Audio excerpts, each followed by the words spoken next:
Alors, bonjour tout le monde. Bonjour, bonjour. Je suis Martin Lafitte, je suis le responsable des publics ici, des questions liées au développement des publics à l'Institut français de Paris. Donc, merci à tous d'être ici avec nous aujourd'hui pour ce nouveau webinaire consacré aujourd'hui aux initiatives que prennent les centres, nos collègues des centres de langue à travers le monde face donc à cette situation d'épidémie de coronavirus et des difficultés que ça provoque. Donc, vous êtes extrêmement nombreux à être déjà connectés. Je vois que vous êtes plus de 500, près de 600. On a enregistré énormément d'inscriptions pour ce webinaire. Je pense qu'il y a une très forte attente de tout le monde, d'échanges, de mutualiser des outils, des ressources, des solutions pour faire face à cette situation de crise. Et donc voilà, merci à tous d'être si nombreux aujourd'hui pour nous suivre.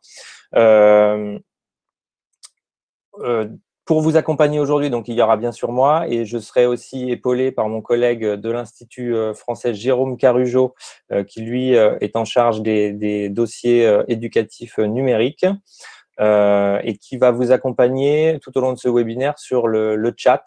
Donc, je vais revenir dans une seconde sur vos possibilités d'interaction aujourd'hui sur ce webinaire. Mais je voulais déjà aussi vous remercier vraiment tous nos intervenants qui vont nous se succéder aujourd'hui, de l'Alliance française de Paris-Île-de-France, du CAVILAM, du CLA de Besançon, qui sont tous, comme nous tous sur le front et qui vraiment nous font le plaisir d'être avec nous aujourd'hui pour proposer leurs solutions dans leur contexte local, pour déployer une offre de cours en ligne, un accompagnement des équipes et parler de toute la communication qui entoure ces nouvelles offres dans cette situation compliquée pour tous. Alors, quelques petits rappels avant de vraiment rentrer dans le vif du sujet et de présenter nos intervenants. Vous avez en haut à droite de votre fenêtre dans ce webinaire plusieurs petits onglets que je vous invite à regarder. Donc, bien sûr, vous avez tous vu le chat qui vous permet d'interagir, d'échanger entre vous, de poser vos questions. Donc, toute cette partie de chat sera animée par mon collègue Jérôme qui pourra répondre à vos questions. Qui pourra aussi nous orienter, vous orienter vers peut-être des ressources, des groupes IF Prof qui pourront répondre à vos besoins, etc. etc. Je vous demande simplement de ne pas poser vos questions directement à nos intervenants via le chat, mais d'utiliser l'onglet « Questions ». Qui vraiment va nous permettre de faire remonter vos questions aux intervenants les uns après les autres. Et voilà, donc le chat, c'est vraiment pour discuter entre vous et vous poser vos questions entre vous. Dans l'onglet questions, ce sera vraiment les questions pour nos intervenants. Et enfin, le petit onglet sondage qui est aussi important pour nous. On vous a posé, je crois, 5 questions dans ce sondage pour connaître un peu d'où vous venez, vos profils, vos métiers. Donc, s'il vous plaît, pensez à répondre à ce petit sondage qui nous sera très utile dans la suite des événements pour pouvoir vous proposer de nouveaux webinaires en lien avec vos métiers, vos besoins. Parce que à l'Institut français, c'est ce qu'on a envie de vous proposer, de continuer à vous proposer des webinaires pour vous aider à faire face à cette situation. Dernière petite chose, donc de toute façon, tous les documents qui vous seront présentés dans ce webinaire seront partagés ensuite. Le webinaire est évidemment enregistré et le replay sera disponible tout de suite après la fin de cette session et ensuite sur la chaîne YouTube de l'Institut français et évidemment aussi disponible sur IF Prof. IF Prof, au sein duquel donc, nous avons créé un groupe d'échange dédié à la situation coronavirus et français langue étrangère pour la continuité pédagogique de nos établissements. Donc voilà, vous y trouverez énormément de ressources que toute la communauté partage Donc, je vous invite à aller voir cette page, ce groupe dans IF Prof. Voilà. Je pense que c'est à peu près tout pour l'introduction. De toute façon, on refera un petit point en fin de webinaire. Je vais pouvoir maintenant passer tout simplement aux présentations de nos intervenants qui sont avec nous aujourd'hui. Donc d'abord, nos collègues de l'Alliance française de Paris-Île-de-France, Cora Beck et Alan Nobili, voilà, qui sont avec nous. Bonjour Cora. Bonjour Martin. Bonjour à tous. Et Alan qui va nous rejoindre également. Donc, je vous laisse la parole pour vous présenter, faire peut-être un petit point sur le contexte, et puis ensuite, on présentera nos autres intervenants. Ok. Alan, tu veux commencer? Vas-y Cora, présente-toi. D'accord. Donc, bonjour à tous, bienvenue au webinaire. Moi, c'est Cora Beck, donc je suis chargée de mission en pédagogie numérique à l'Alliance française de Paris. Et sur le fond, comme l'a dit Martin, depuis lundi matin, pour déployer le dispositif de classe à distance qu'on va vous présenter tout de suite. Bonjour, je m'appelle Alan. Bonjour, chers collègues, je m'appelle Alan Nobili. Je suis en charge des activités de développement et de communication au sein de l'Alliance française de Paris. Et j'ai très hâte de partager avec vous toutes nos activités, toute notre actu en ce moment. Très bien, merci beaucoup. Alors, juste un petit truc aussi, vous voyez tous que vous avez une petite cloche à côté. Donc, ça, c'est pour désactiver vos notifications. Comme ça, on n'entend pas des petits bips incessants. Donc, merci à tous. On vous retrouve dans une seconde. On va juste faire venir nos amis du Cavilam aussi pour qu'ils puissent se présenter à notre cher public aujourd'hui. Donc, je vais demander, Emmanuel et Grégory. Bonjour, je suis Grégory Lannes, je suis le directeur adjoint du Cavilam Alliance française et on va vous expliquer un petit peu comment le Cavilam Alliance française a fait face à cette crise-là depuis quelques jours, tant d'un point de vue de l'accompagnement de nos équipes, des étudiants et aussi ce que nous avons déployé en termes de cours en ligne. Et je vais laisser la parole à mon collègue Emmanuel. Bonjour à toutes et à tous, donc je m'appelle Emmanuel Zimmer, je suis chef de projet numérique au Cavilam Alliance française et pour ma part, donc, je prendrai la parole pour présenter le kit d'animation de la classe virtuelle donc, que nous avons publié tard hier soir et que nous avons partagé ce matin sur les réseaux sociaux. Merci beaucoup. Et donc, on accueille maintenant nos collègues du CLA de Besançon qui nous font aussi le plaisir d'être avec nous aujourd'hui. Donc, nous avons Arnaud et David.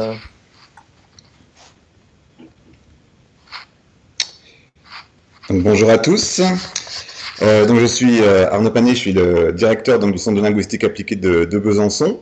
Et puis, nous aussi, dans le contexte un petit peu compliqué des jours derniers, on va essayer de partager un petit peu les pratiques et les dynamiques que nous avons pu mettre en mouvement, de façon à effectivement essayer de réfléchir ensemble aux meilleurs dispositifs pour couvrir ce genre de crise, on va dire.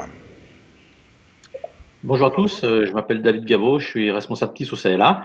Et j'ai préparé une intervention pour vous montrer le dispositif qu'on a mis en place et vous montrer des exemples d'outils et de scénarios qu'on peut mettre en place dans ce type de crise. Merci beaucoup, merci à vous.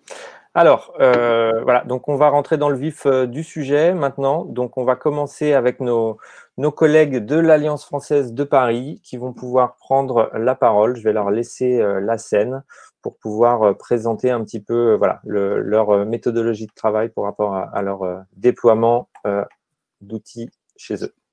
C'est à vous. Bonjour à toutes et à tous. Nous sommes très heureux de présenter l'actualité de l'Alliance française de Paris qui, comme vous le savez, est fortement impactée par la crise sanitaire que nous vivons partout dans le monde et nous avons une pensée pour vous, partout où vous soyez.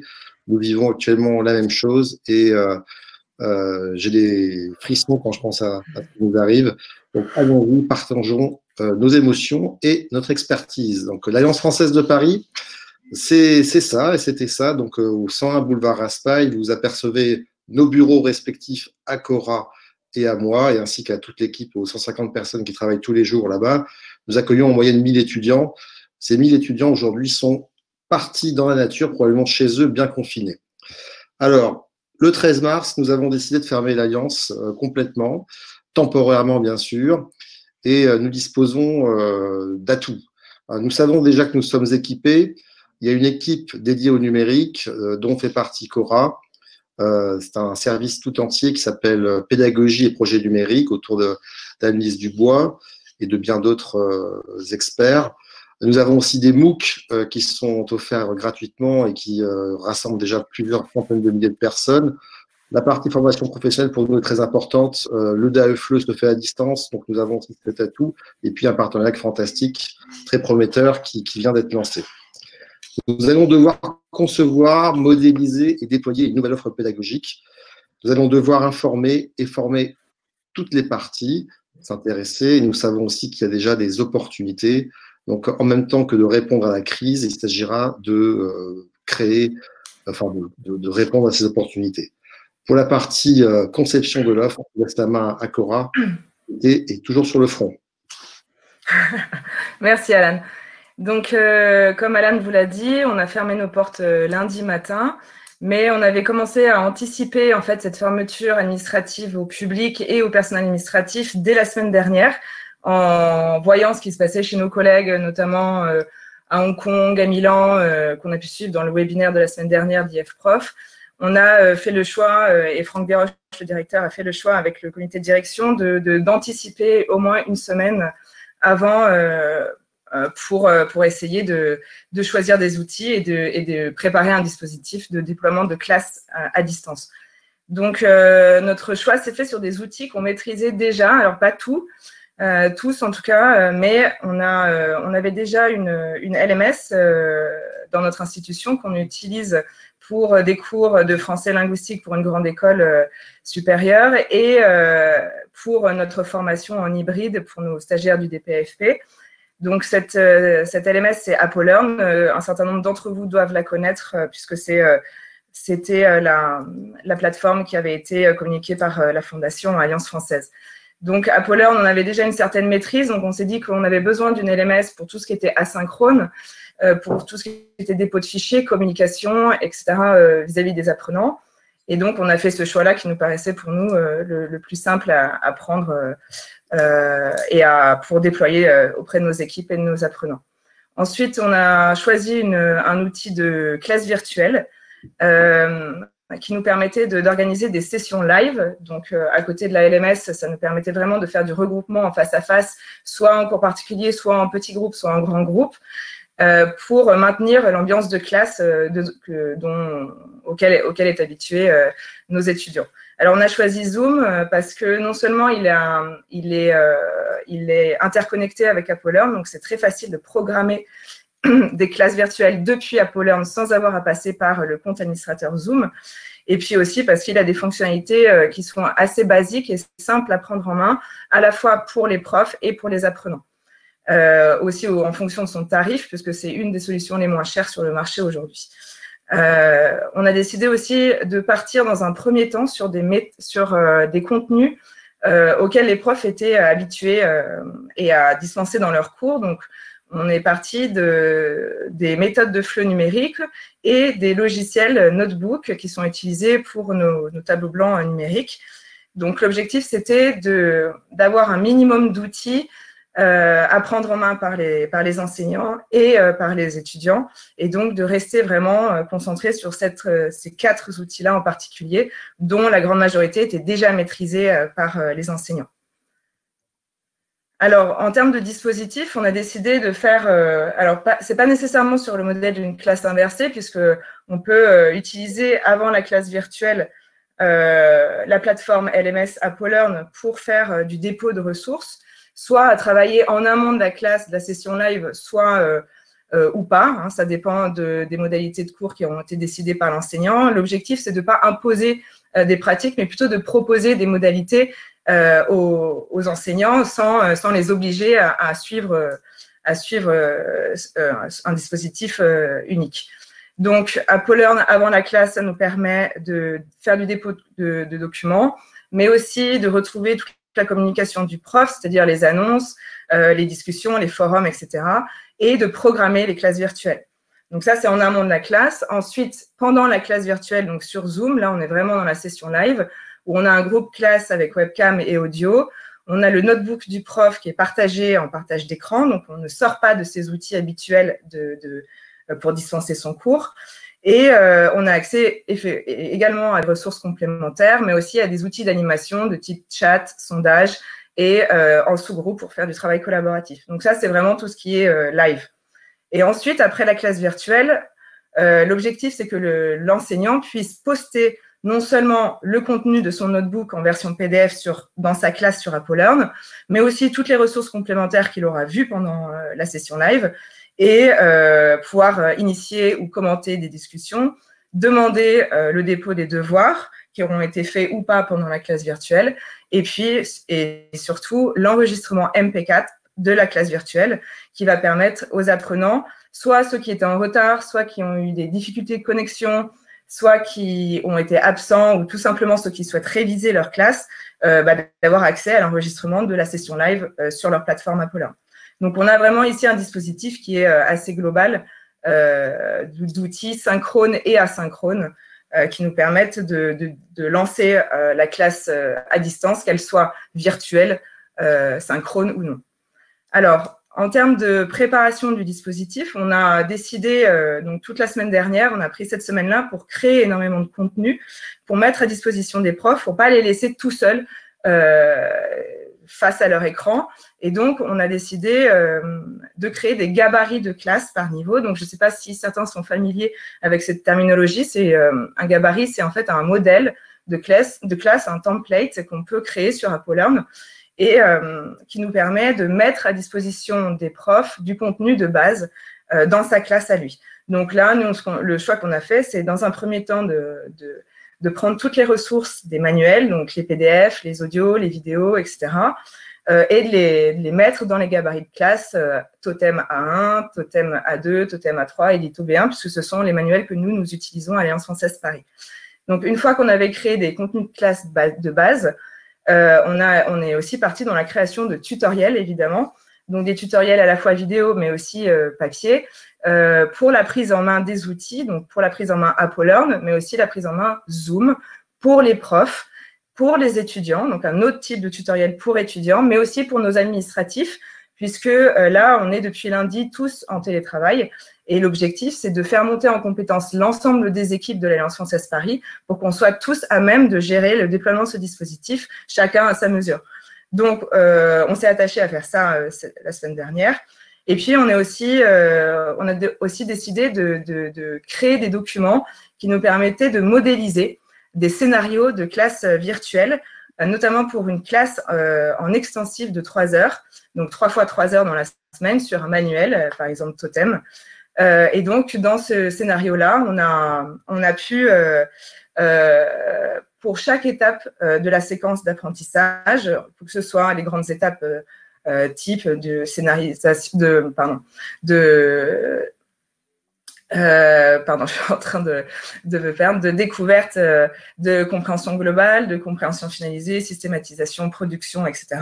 On a modélisé à chaque fois un temps d'activité, une modalité de travail, soit en autonomie, soit en grand groupe, soit en petit groupe, et les outils qui étaient associés dans la classe virtuelle pour faciliter la prise en main et de l'outil et des techniques d'animation pour le professeur. Et enfin, on a créé des fiches de bonnes pratiques pour l'animation et les interactions dans la classe virtuelle, mais aussi pour l'installation des webcams.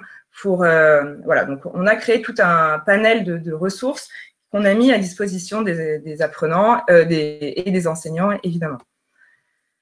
Donc, dans la phase 2, donc ça, c'est la phase qui a eu lieu lundi matin. À partir de lundi matin, on a lancé le dispositif.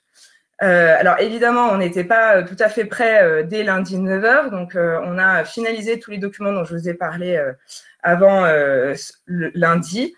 Et mardi matin, on est parti dans la formation des enseignants.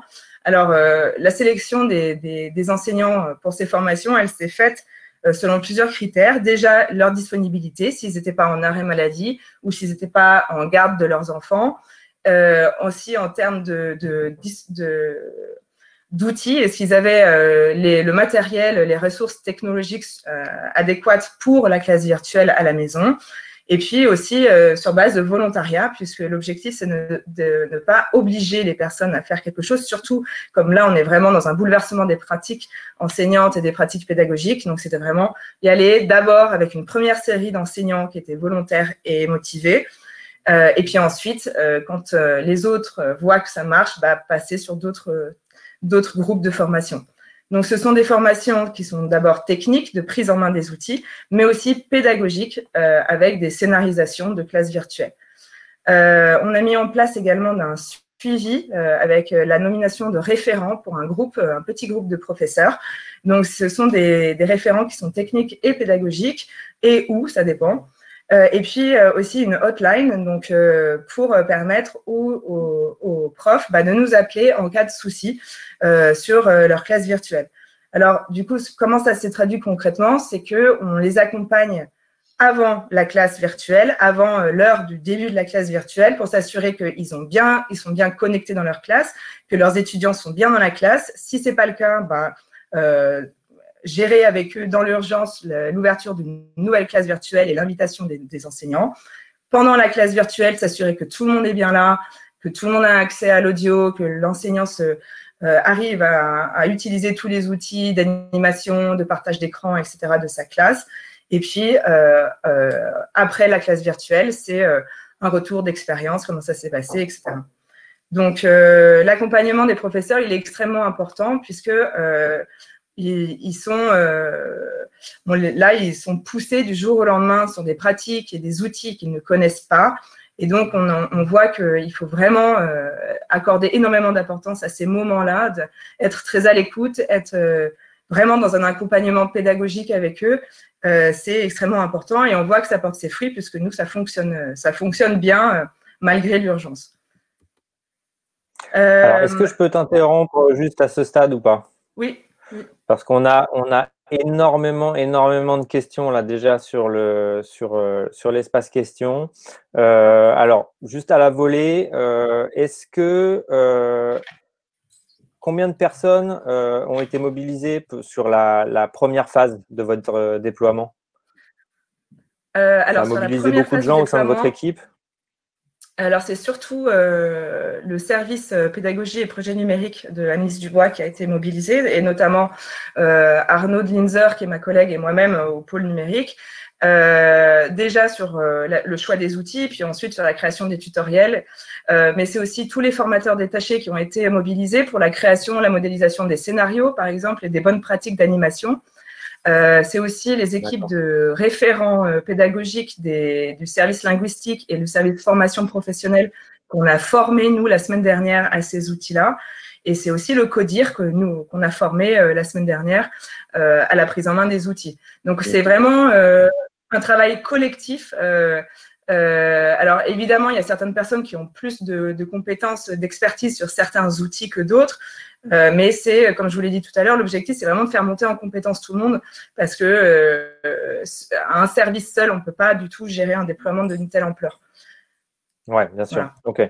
Et on a aussi beaucoup de questions donc, sur ces fameux gabarits et toute la production pédagogique que vous faites à l'Alliance française de Paris. Est-ce que vous comptez partager certaines fiches de bonnes pratiques, certains gabarits justement de classe virtuelle ou pas du tout? Comment ça? Voilà, il y a vraiment des questions par rapport à ça sur le chat.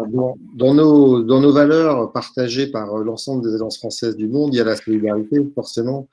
Et on va partager, il s'agit à la fin de la présentation, nous vous invitons à nous contacter, on va vous laisser nos contacts et puis après on entamera des discussions le plus riches possible pour l'ensemble du réseau, bien sûr.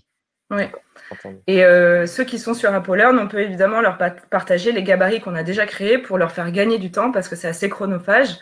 Donc voilà, je vous invite aussi à revenir vers Alan et vers moi pour avoir accès à l'ensemble des conceptions, des créations qu'on a pu faire là sur les derniers jours. Évidemment, c'est à la disposition de tous et au contraire, si ça peut vous aider, vous faire gagner du temps, c'est avec plaisir. Très bien. Alors, juste à ce stade, justement, enfin, il y a pas mal de questions aussi de personnes qui se trouvent dans des zones géographiques où il y a vraiment un environnement technologique assez fragile, difficile. Donc, il y a beaucoup de questions sur est-ce que la plateforme, par exemple, Apple Learn, supporte le smartphone, tout simplement. Enfin, est-ce qu'un smartphone supporte la plateforme Apple Learn ou est-ce que c'est compliqué? Et puis, par rapport à toutes ces questions donc d'environnement technologique fragile, on en reparlera à la fin de ce webinaire, mais on vous proposera un nouveau webinaire dédié spécifiquement à cette question. Hein, Alors, juste sur la question de l'application Apple Learn mobile, alors Apple Learn est responsive jusqu'à un certain point. C'est-à-dire que sur ordinateur et tablette, eh ben, ça fonctionne assez bien, mais sur téléphone, bon, l'écran est vraiment très petit et comme il n'y a pas d'application native qui est dédiée à cette plateforme, du coup, c'est vraiment juste sur la page web qu'on peut jouer sur l'écran et donc, c'est pas l'idéal.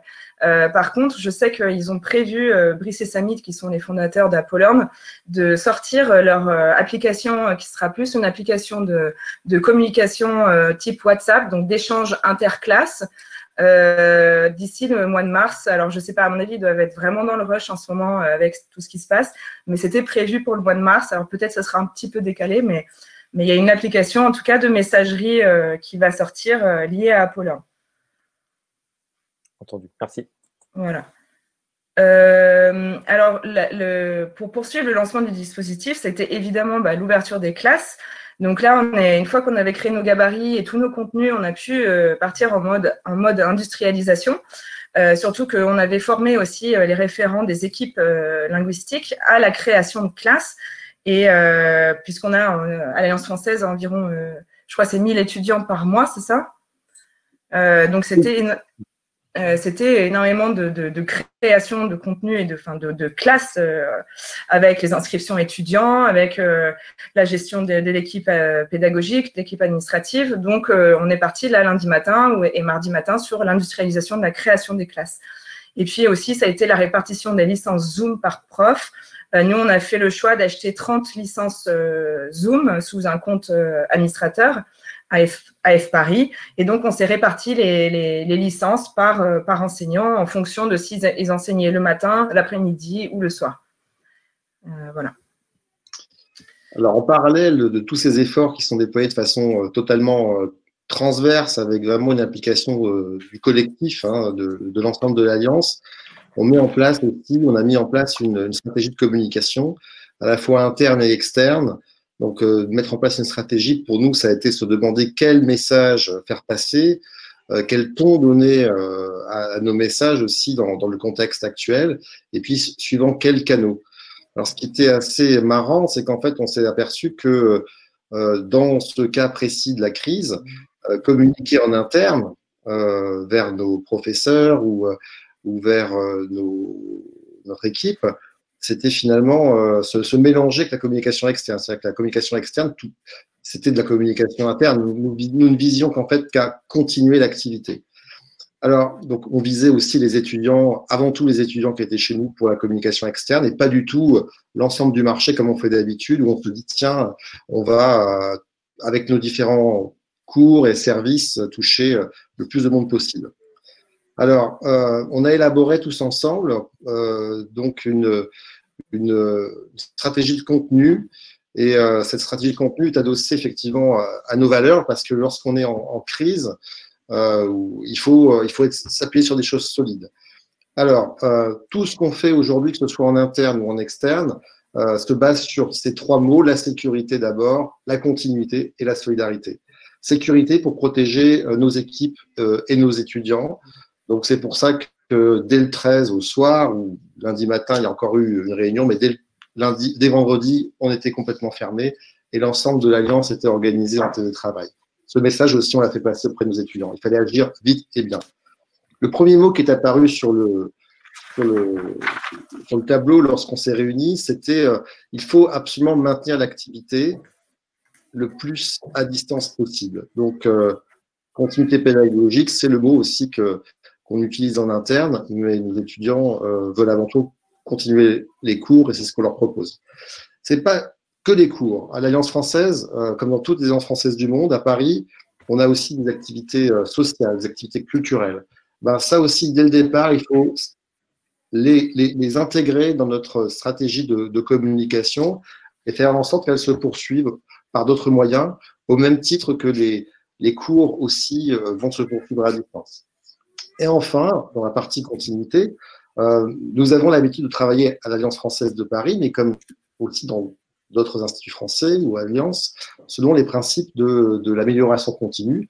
Donc, on est en train de planifier, de mettre en place des plans d'action, et puis très très vite, très régulièrement, on analyse et on essaie de voir comment on peut améliorer. Donc, Cora va d'ailleurs vous donner ensuite, après ma petite partie, un aperçu du bilan déjà de ces quelques jours de mise en place de l'offre à distance. Et ce bilan va nous permettre ensuite de travailler plus sereinement, puisqu'on saura ce qui marche et ce qui ne marche pas. C'est vraiment l'application simple, basique, agile des principes de la démarche qualité. Et enfin, j'ai pu déjà l'évoquer, mais nous, ce qui nous anime aussi, c'est la solidarité. Alors, avec notre communauté, alors la communauté au sens large, ce sont bien sûr tous les personnels qui travaillent à l'Alliance tous les jours, mais aussi tous les enseignants, les partenaires, les fournisseurs, et bien sûr le réseau. L'Alliance française de Paris, nous sommes aussi au cœur du réseau des Alliances françaises et des instituts français, et nous voulons partager, être solidaires de tous et de toutes. Ça va influencer là aussi la manière dont on va communiquer, donc le ton. Nous nous engageons à être transparents et authentiques et sincères dans ce que nous faisons. Alors, pour communiquer, il y a deux cibles vraiment importantes. Il y a les équipes que Cora a déjà évoquées, les enseignants, mais il n'y a pas que les enseignants. On est vraiment dans un processus global de transformation.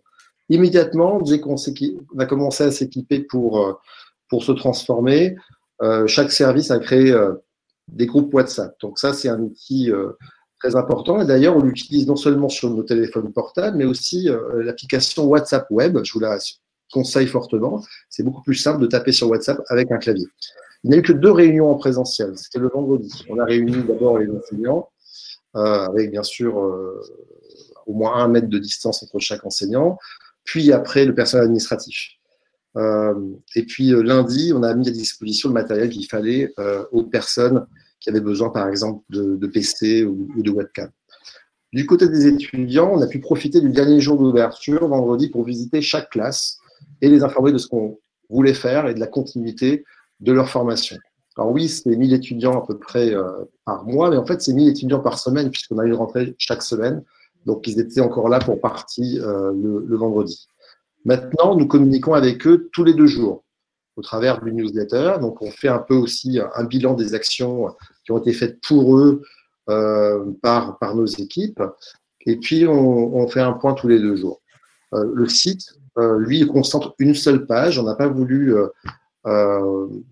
voilà, faire une sorte de sapin de Noël avec que des infos les plus hallucinantes ou les plus affolantes les unes que les autres. Donc, il y a une page sur le site qui est liée à tout ce qu'on fait et qui est actualisée tous les jours.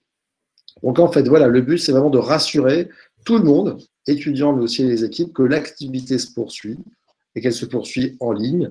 Donc, très simplement, les 3 messages qu'on a fait passer aux étudiants. Le premier, c'était « Nous allons fermer, les cours vont reprendre à distance ». Le deuxième, c'était lundi, je sais plus. Les cours vont reprendre mercredi et on est hyper content. Et enfin, on a envoyé un dernier message hier. Les cours ont enfin démarré, les cours ont démarré et c'est génial. Voilà, alors où en est-on aujourd'hui à J+1 du lancement des cours, Cora? Oui, alors en fait, c'est plutôt aujourd'hui, c'est J+3 parce que J+1, non, on est J+2, pardon. Ah oui, alors, ce qui s'est passé, en fait, donc on a formé les profs mardi. On a formé environ 25 enseignants sur la base de volontariat et de disponibilité, etc. Et donc, ils sont partis tout de suite en classe virtuelle dès 9h le lendemain matin. Donc, pas tous, c'était à 9h. Il y en a qui avaient cours l'après-midi et d'autres qui avaient cours aujourd'hui pour la première fois. Mais avec ceux qui ont eu un premier cours à 9h, de 9h à 13h ou de 10h à 13h en fonction de leur niveau, de leur affectation habituelle, que ce soit un intensif ou un extensif, on a pu faire un retour d'expérience l'après-midi, donc hier après-midi avec les premiers enseignants. auquel on a aussi convié les enseignants qui devaient partir en classe virtuelle le lendemain. Donc, pour qu'ils aient aussi un retour de vive voix, à chaud, juste après la première expérience de classe virtuelle de leurs collègues. Et alors, si ça peut vous rassurer, c'est quand même des retours qui sont très positifs, malgré le fait qu'on a eu des soucis techniques au démarrage parce que le lien Zoom était caduc, donc on n'arrivait plus à accéder à la classe virtuelle, les élèves avaient du mal à se connecter, ils avaient des problèmes d'audio, de webcam, donc en fait, les classes ont commencé pas mal en retard par rapport à l'heure qui était prévue initialement, mais malgré tout, il y avait une grande volonté des étudiants et de participer à cette classe, d'être moins isolés parce qu'eux aussi sont en confinement. Et en fait, ce qu'on observe, c'est qu'ils sont très, très contents qu'on ait continué aussi rapidement et qu'on ait mis à leur disposition les classes. Côté prof, le retour, c'est que 4 heures, c'est trop long. 3 heures, c'est déjà long.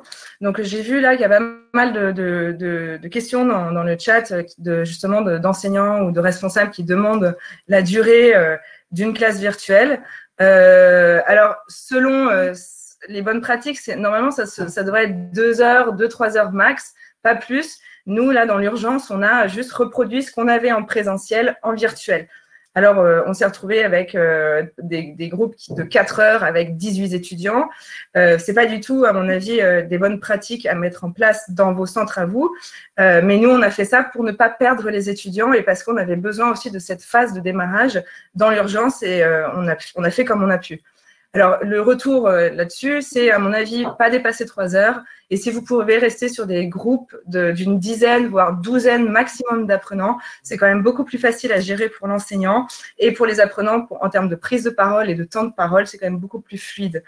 Ce qu'il faut aussi veiller, c'est à faire des pauses quand vous allez faire votre déroulé, votre scénario de classe, bien veiller à varier les modalités de travail en autonomie aussi beaucoup de l'apprenant, ce qui va vous permettre en tant qu'enseignant de respirer un peu, d'aller faire un petit tour, de marcher dans votre salon, de boire un verre d'eau, etc. pour pas être concentré pendant 3 heures sur non seulement votre cours, mais aussi à gérer l'outil avec toutes les interactions, gérer les prises de parole de chacun, gérer les questions. C'est quand même, ça demande, c'est assez intense et c'est assez fatigant pour l'enseignant et pour l'apprenant aussi. Donc voilà, moi, si je pouvais vous recommander, ça serait vraiment 3 heures pour une dizaine d'apprenants. Mais voilà, malgré tout, ces problèmes de technique au départ, ça s'est vraiment bien passé, notamment sur la création, sur le partage d'écran de notebook. En fait, le prof faisait son cours comme d'habitude, comme s'il était sur son tableau blanc numérique, donc avec son logiciel, le logiciel qu'il connaît, etc. Peut-être juste un conseil en termes de partage de ressources qui sont audio ou visuelles. En fait, pour faire une écoute en grand groupe, il vaut mieux que l'apprenant ait le fichier, que vous lui ayez donné le fichier en amont du cours ou pendant le cours. Soit vous pouvez lui envoyer un lien dans le chat de la classe virtuelle, soit vous aurez posté les ressources du cours en amont sur votre plateforme. Parce qu'en fait, même si l'enseignant lance son audio ou lance sa vidéo sur son propre appareil, les apprenants ne vont pas nécessairement l'entendre ou du moins pas bien l'entendre. Donc ça, c'est quelque chose qui est ressorti aussi dans le retour d'expérience. Voilà, donc tous ces retours-là, ça nous a permis en fait de réajuster les tutoriels pour peut-être trouver des solutions d'urgence quand un lien Zoom avait craché, pour pouvoir comment faire pour accéder à son compte administrateur et recréer une classe pour s'assurer de bien être l'hôte de la classe. Parce que, juste une information pour ceux qui vont utiliser AppleLearn et Zoom, quand vous programmez une réunion Zoom dans votre classe AppleLearn, la première personne qui clique sur le bouton rouge « Lancer la classe virtuelle » devient hôte de la salle. Donc, si ce n'est pas vous, le prof, qui faites ça, c'est vos étudiants potentiellement qui vont devenir hôtes. Et donc, ça peut, vous imaginez, créer des problèmes après dans la gestion de votre classe. Donc, on a dû ajuster les tutoriels. On est en train de créer une FAQ, évidemment, pour les profs. Et on a aussi créé un groupe de travail pour les enseignants dans lequel ils peuvent nous faire leur retour et auquel on va répondre s'ils ont des questions. Et c'est un document, un groupe qui est partagé pour tous les professeurs de l'Alliance française Paris et donc sur lequel ils peuvent aller trouver leurs réponses et poser des questions. Donc ça, c'est vraiment le suivi de l'accompagnement. Super. Très bien. Voilà. Il y avait juste une petite question. Quand vous avez parlé de la formation de vos profs, la mardi dernier, c'était en présentiel ou à distance? À distance. À distance. À la base, on devait le faire en présentiel parce qu'on avait prévu de fermer les portes au public lundi, mais de garder toute cette semaine ouverte aux administratifs.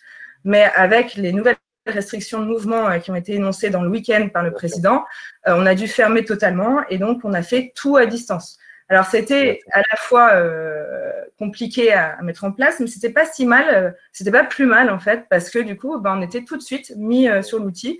Et donc, nous, les techniques d'animation, de formation qu'on a utilisées, ça mettait déjà dans le bain les enseignants pour leurs propres cours.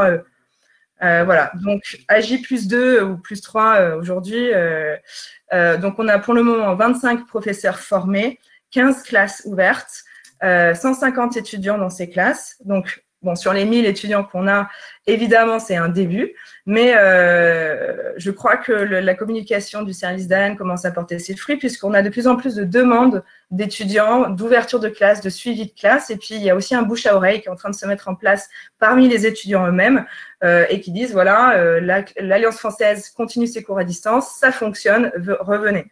Donc ça, c'est top.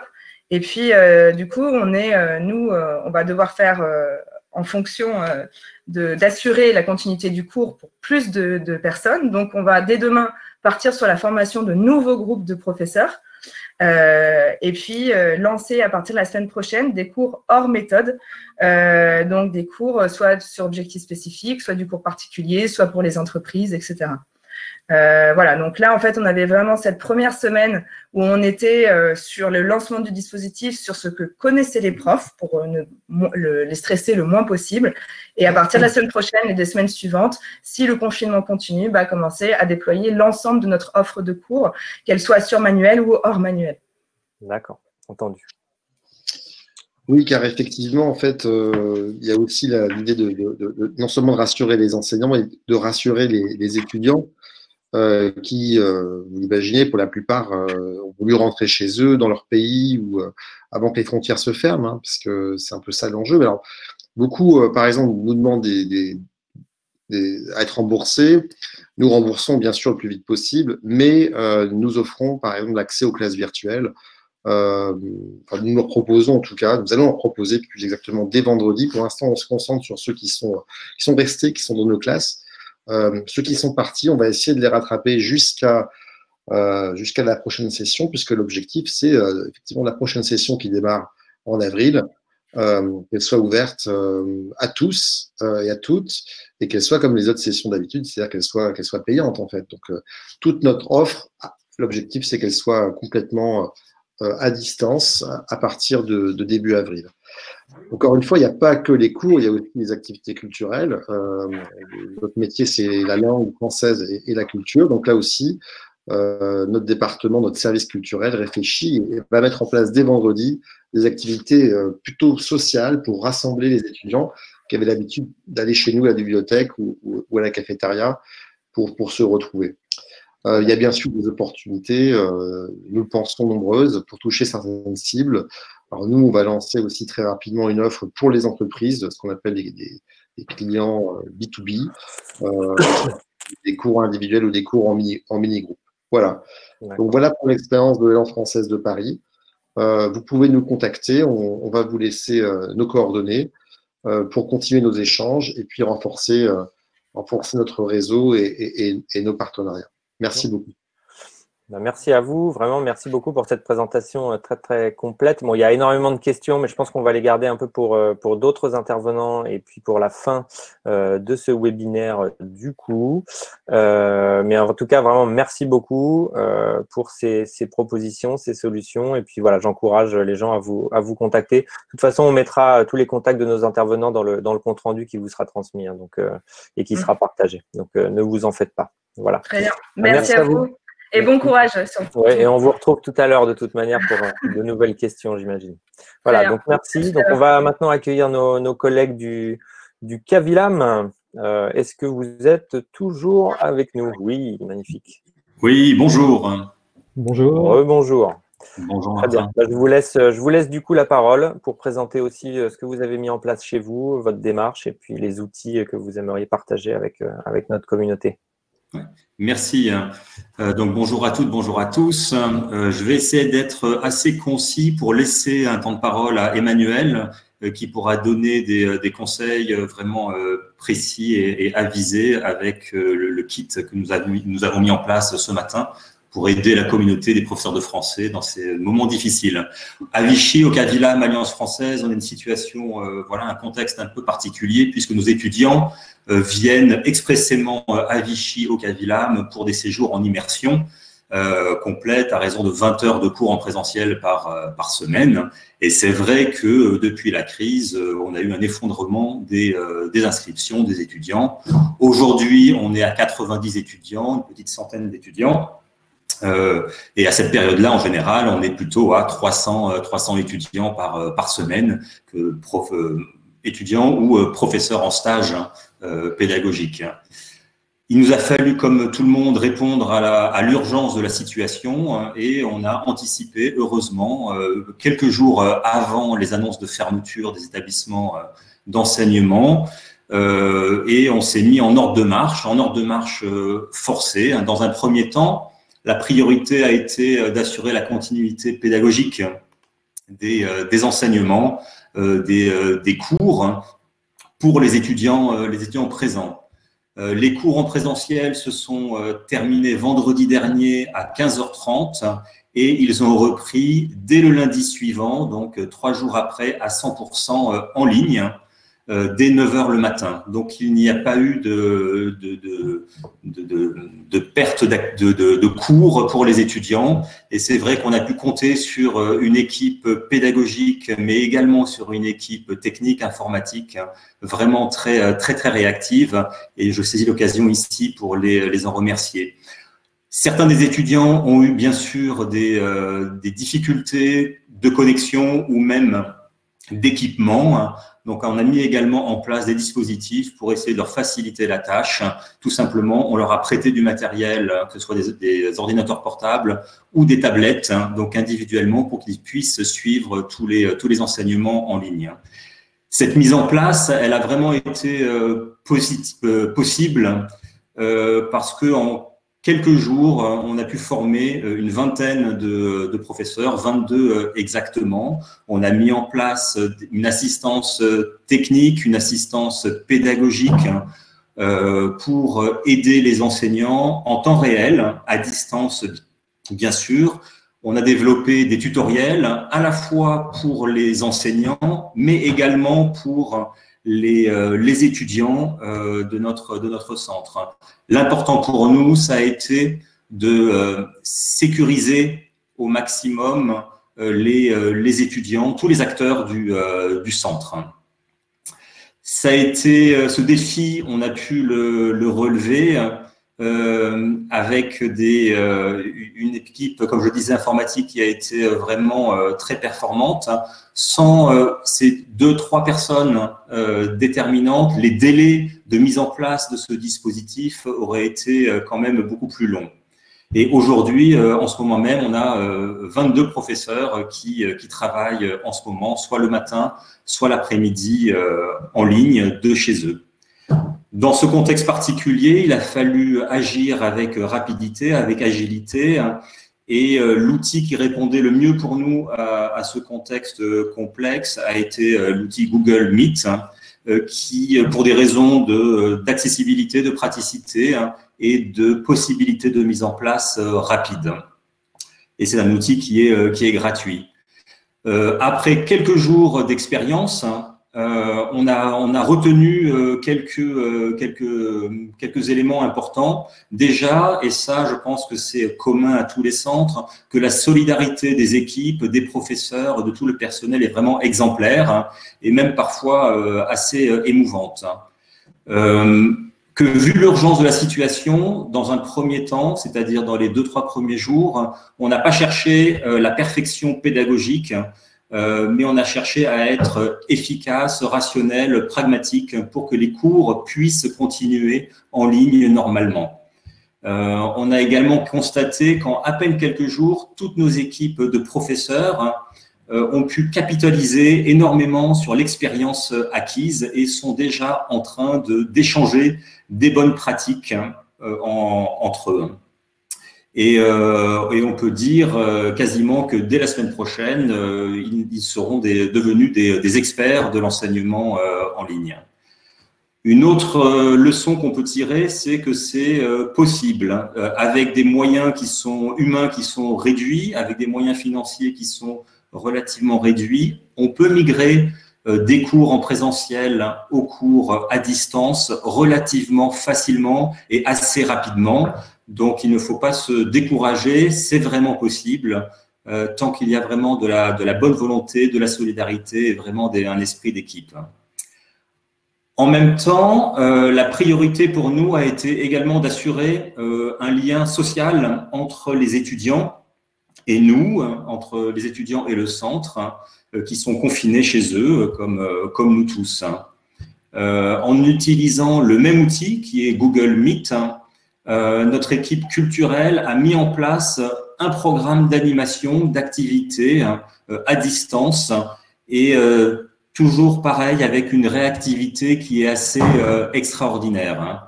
Donc, depuis déjà 2-3 jours, depuis le début du confinement, on propose un programme de séances de fitness en ligne, à distance, de cours de cuisine, de spectacles de magie, de concours de photos, de concerts live également, et même la semaine prochaine, une soirée électro-techno avec un DJ en live pour nos étudiants.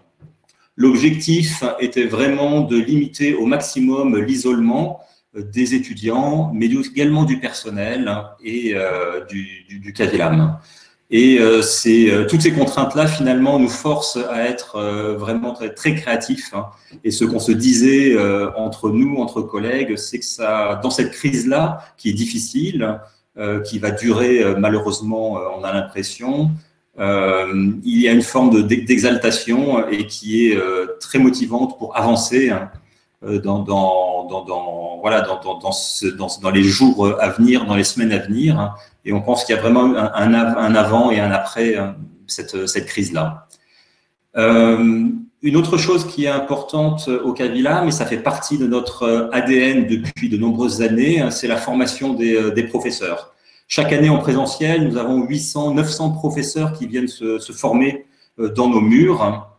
Et on ne pouvait pas rester les bras croisés à constater cette situation, cette difficulté-là. Et je vais laisser la parole à mon collègue Emmanuel Zimmert qui va vous présenter nos initiatives dans cette perspective. Alors, juste avant de laisser la parole à Emmanuel, j'avais juste une petite question là, qui vient de notre communauté. Là. C'était, est-ce qu'avant de commencer les cours en ligne, vous avez pris le temps de sonder les étudiants ou l'urgence était telle que voilà, vous avez dû passer au tout en ligne sans forcément prendre l'avis des étudiants sur la meilleure solution à proposer, attendre juste la réouverture pour certains ou comment vous y êtes pris? Non, on était effectivement dans l'urgence. Bien sûr, on a réuni l'ensemble des étudiants vendredi dernier au matin, donc plus de 150 étudiants.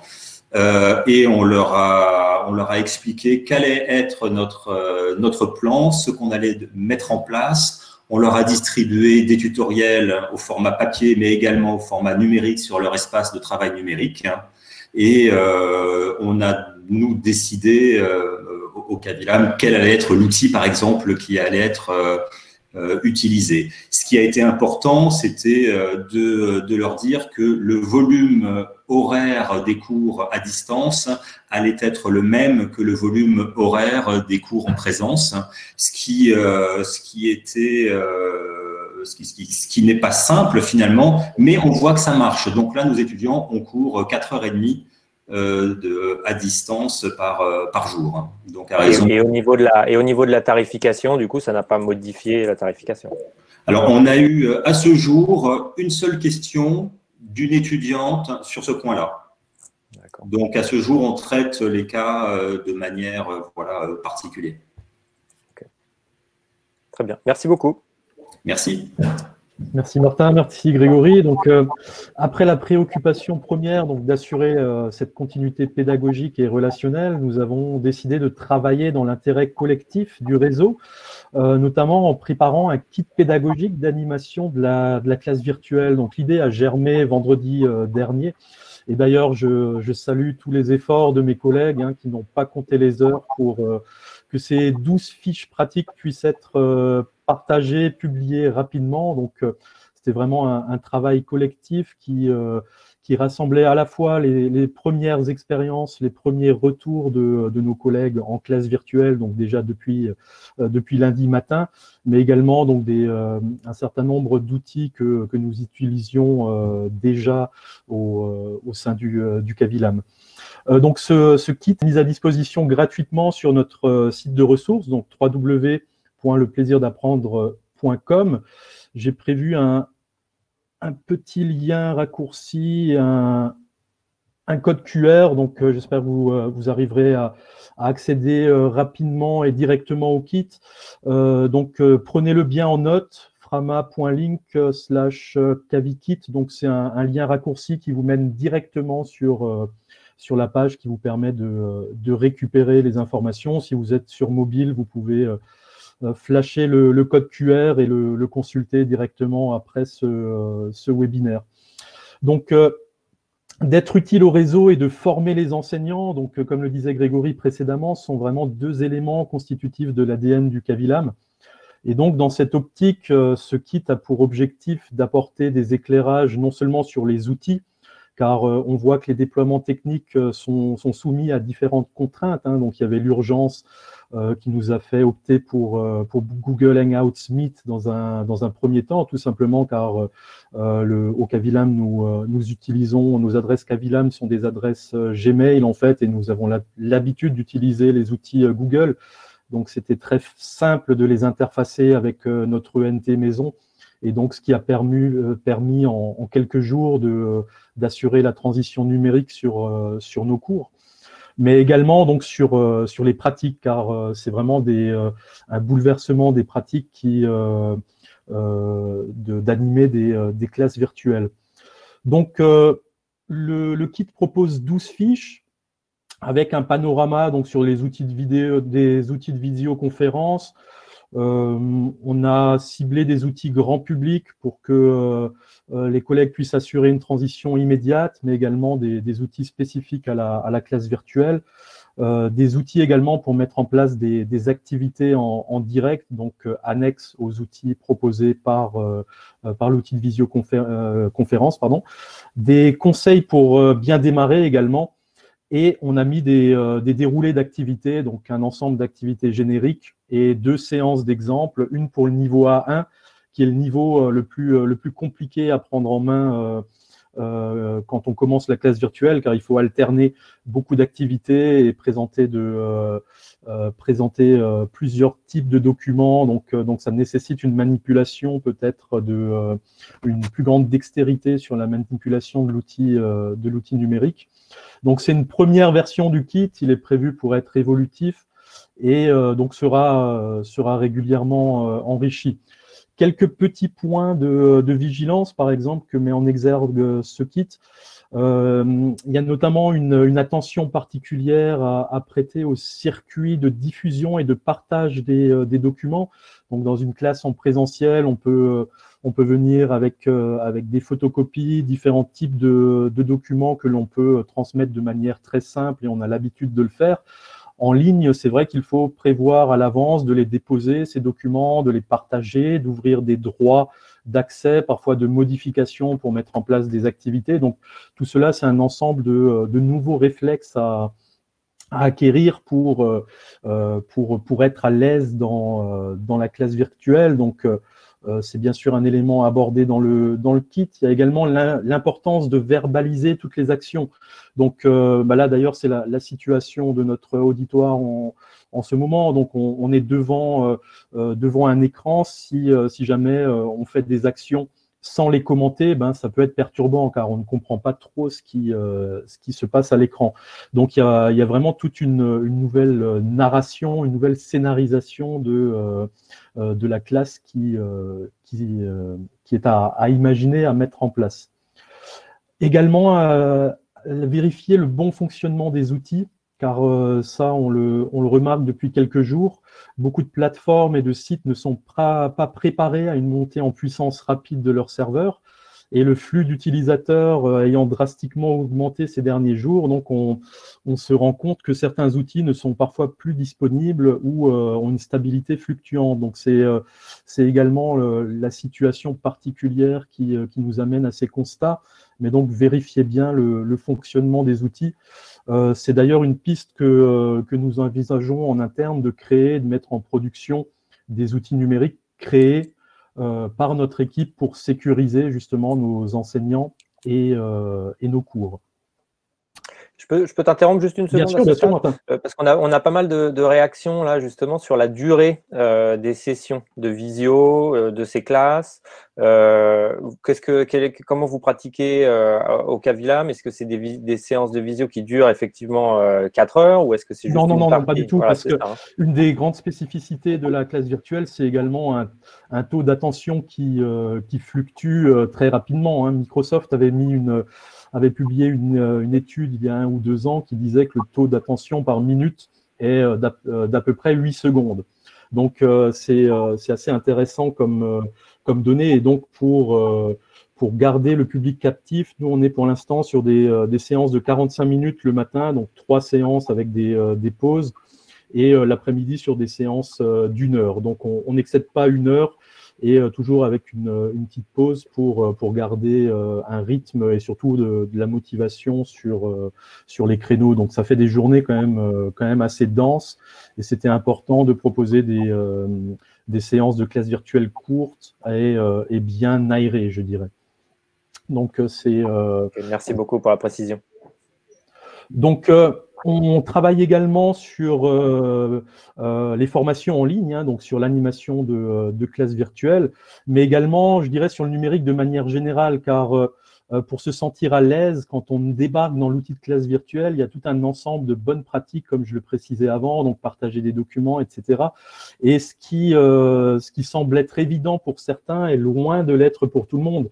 Je prends des exemples comme organiser ces documents par dossier sur son système d'exploitation, télécharger des contenus en ligne et pouvoir les retrouver, installer un logiciel, créer et partager un document en ligne, faire des captures d'écran, donc toutes ces nouvelles pratiques qui vont devoir être intégrées dans ces nouvelles techniques de préparation, de scénarisation, mais également d'animation. Donc, on va essayer de les couvrir par une offre de formation adaptée. Donc, en gros, l'idée, c'est de préparer l'enseignant à entrer de manière sereine dans la classe virtuelle en confiance. Donc ça, c'est vraiment très, très important. Une fois qu'il a acquis cette confiance, on peut passer à la partie plus pédagogique, manipulation de l'outil, activité collaborative, etc. Mais il y a vraiment cette idée importante de donner confiance à l'enseignant et de lui fournir les outils de base s'il ne les a pas déjà, bien sûr. Nous communiquerons sur ces formations dès la semaine prochaine, donc on sera opérationnel assez vite et toujours vraiment dans l'idée de pouvoir être utile, d'accompagner le réseau. Donc, j'ai pas prévu d'entrer dans le détail du kit, hein, de toute façon, vous aurez le temps de l'explorer par la suite. On est ouvert au retour, on répondra bien entendu aux questions relatives à ce kit pendant ce webinaire, mais également en dehors. Et nous restons surtout mobilisés pour l'enrichir, partager nos pratiques et donc dans un mouvement solidaire, bien sûr. Okay. Merci beaucoup. Alors, du coup, une petite question là, avant de vous laisser. Est-ce que vous êtes en mesure d'évaluer le temps de préparation supplémentaire qui est nécessaire aux profs, aux enseignants pour créer ces cours en ligne? Alors, c'est sûr que en ce moment, pour des professeurs qui débutent dans ce nouveau mode d'enseignement, les temps de préparation sont un peu plus longs, mais on se rend compte là, avec 3 jours de recul, que les professeurs développent une dextérité numérique dans la composition, dans le développement des cours, qui est assez rapide. Les réflexes sont en train de s'automatiser, et on va gagner, les collègues vont gagner de plus en plus de temps. Entendu. Et par rapport à l'évaluation, le contrôle continu, les tests, etc., vous continuez à évaluer. Bon, j'imagine que tout ce qui est test, examen, ça c'est terminé pour un bout de temps, mais tout ce qui est progression, évaluation, ça vous continuez à procéder comme avant? Alors, on est dans une situation où on apprend en marchant, hein. Et c'est vrai que chaque jour apporte sa nouveauté, on doit être agile, et donc comme je le disais un petit peu précédemment, il faut être créatif dans tous les domaines, hein, et on sera également créatif dans l'évaluation, mais ce ne sont pas des… ça sera tout à fait faisable, et c'est déjà faisable pour certains des professeurs, hein. Les outils existent, donc il n'y a pas de difficulté particulière à envisager. Très bien. Merci beaucoup. Merci à vous. De toute façon, on vous retrouve tout à l'heure pour répondre encore à quelques questions. Et puis voilà. Donc, on va vous remercier et puis accueillir alors nos collègues du CLA maintenant.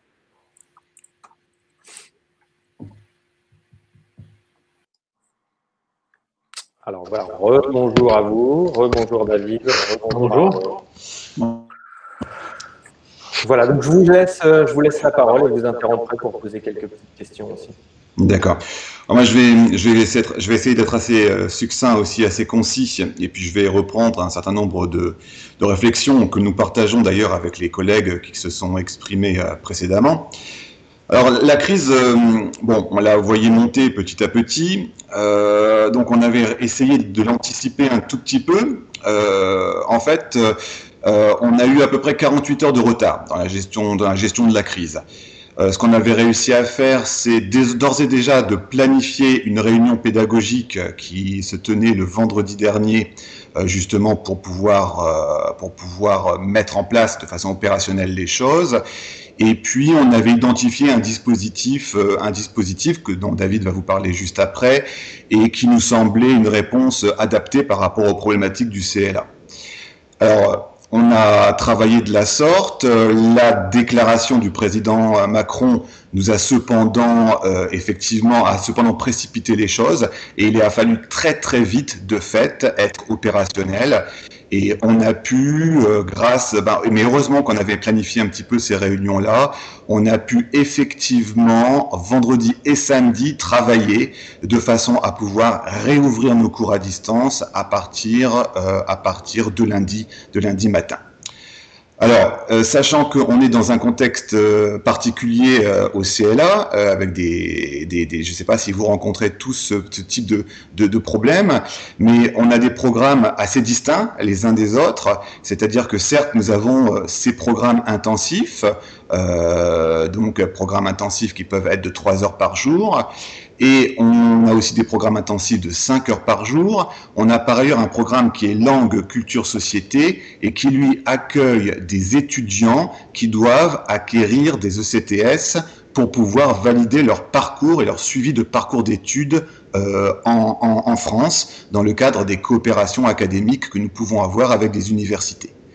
Alors ça complexifié un petit peu la donne, puisque le dispositif qu'on devait avoir doit nous permettre à terme de traiter cette question-là. Ça doit répondre aux besoins de nos étudiants, et ça c'est véritablement notre priorité, parce que beaucoup de nos étudiants ont ou le besoin d'acquérir le niveau B2 au terme de leur formation, vers les mois de mai-juin, beaucoup d'entre eux doivent passer un DELF et doivent obtenir le niveau B2, et d'autres doivent valider des ECTS, c'est-à-dire que dans le cadre des conventions qu'on a avec des universités notamment, ils doivent avoir fait un certain nombre d'heures chez nous, de façon à pouvoir effectivement de façon à avoir l'ensemble de la formation et qu'on puisse les créditer. Alors ça, c'est effectivement des degrés de complexité qui nous demandent de nous confronter à la réalité. Alors David vous parlera donc du système de base qu'on a mis en place. Et c'est vrai que là, pour la notion de gestion de crise, rapidement, ce que je voudrais faire, c'est distinguer 3 niveaux de gestion de crise. Le court terme, le moyen terme et le long terme. Le long terme, j'en parlerai après, à peine, parce que de toute façon, ça sera l'après-crise et ça veut dire qu'est-ce qu'on fera après.